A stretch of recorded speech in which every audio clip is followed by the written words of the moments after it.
I should start at the outset by noting that my remarks do not reflect the policies of the U.S. Army, Defense Department, or the U.S. government. They're entirely my own views. We've heard a lot about resetting the Russo-American relationship, and there are several issues outstanding in this relationship that have been a source of tension over the last several years.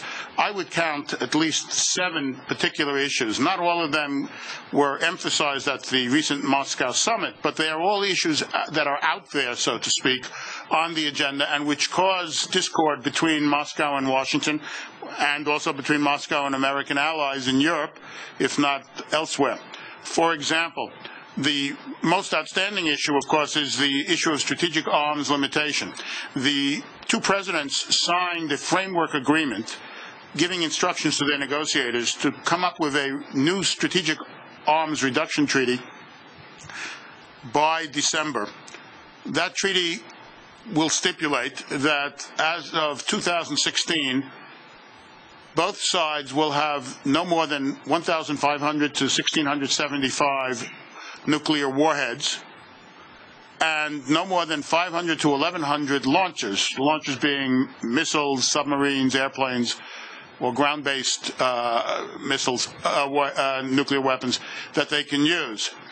The 2 sides also agreed on setting up a number of, or reestablishing a number of joint institutions supposedly to monitor the threat of nuclear weapons proliferation elsewhere and to strengthen some of the many U.S.-Russo partnerships or associations dealing with issues of proliferation. But the main issue was the strategic arms reduction.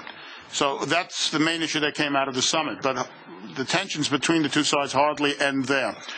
As a matter of fact, the second issue, missile defenses in Central and Eastern Europe, is a very important issue because the Russian military and the Russian government has said all along and continues to maintain that it will not cut its present level of offensive nuclear weapons, which is the level ensured in the 2002 Moscow SORT treaty between President George W. Bush and President Putin, unless the United States removes missile defenses from Poland and radars from Czech Republic. This point could derail the entire strategic arms treaty, and it points to a fundamental difference between the Russians and the United States. The Russians depend much more on nuclear weapons than we do. They also deny that there is any missile threat from Iran, let alone a nuclear threat that may develop in the future.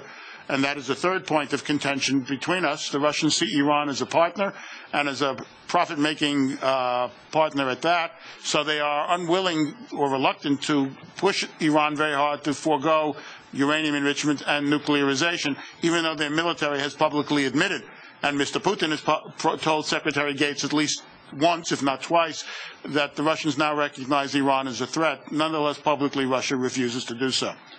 The fourth point that was discussed at the summit is the fundamental issue of regional security in Eurasia, particularly the question of NATO enlargement.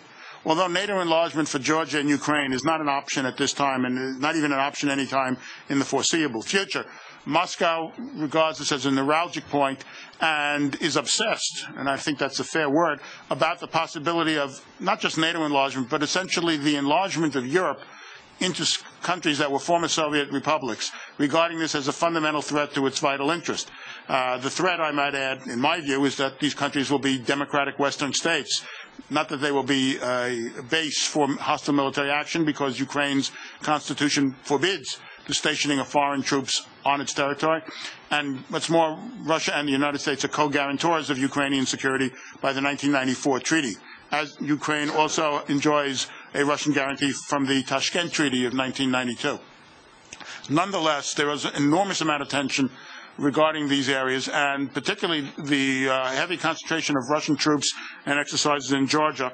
Reportedly, President Obama made clear to the Russian government that we would not stand by idly if there was a second war over Georgia. Moscow has attempted to say that Georgia is somehow threatening Russia and Russian territory and Russian interests. The fact of the matter really is that Moscow is trying to intimidate Georgia through its war of nerves. So that's the fourth point, the broader one being regional security in the entire area from the Baltic to the Black Sea. A fifth issue that did not come up at the summit, at least in public, is the question of rival energy pipelines to Europe. Moscow would like to dominate gas supplies to Europe.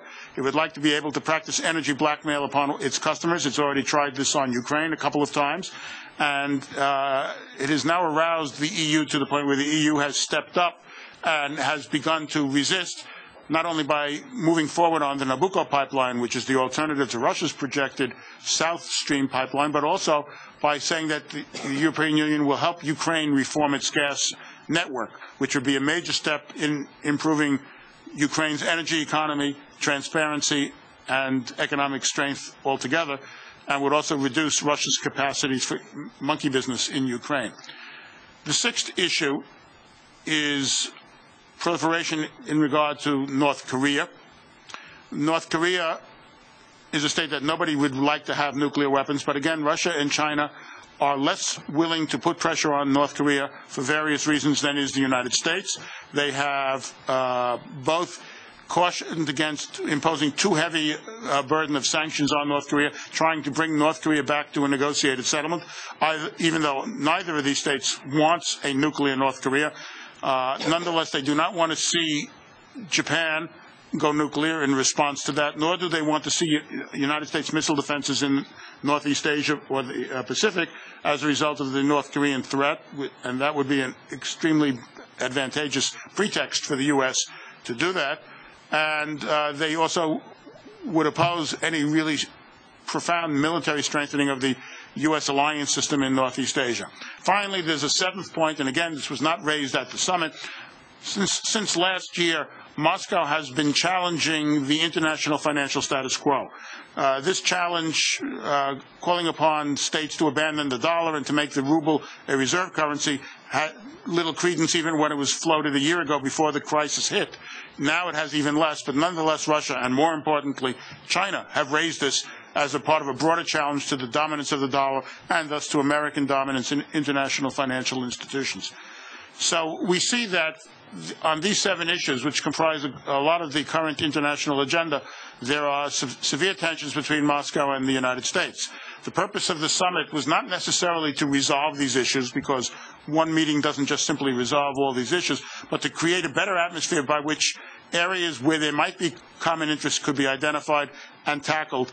And as a result, the two governments went back to a version of the Courtney agreement, setting up commissions on both sides where their ministries will be engaged, looking for common solutions to problems that both sides have identified.